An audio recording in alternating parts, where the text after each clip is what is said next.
The topic of today's video is how to rejoin a Telegram group that you have left, and I'm afraid I got some bad news for you. Unless you know the name of the Telegram group, you are not going to be able to rejoin unless of course somebody sends you a link to rejoin if it's a private channel. If it's not private, what you want to do is go to the top right here and click on search.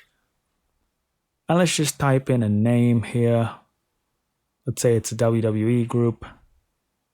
Okay, apparently those don't exist. Let's say it's an anime group. And here we are. You'll just click on it and then there'll be a join icon right at the bottom. Again, if there isn't an option to join at the bottom, that's probably because the group is private and you need a member to send you an invite. And that is unfortunately it for this video, guys. Thank you so much for watching.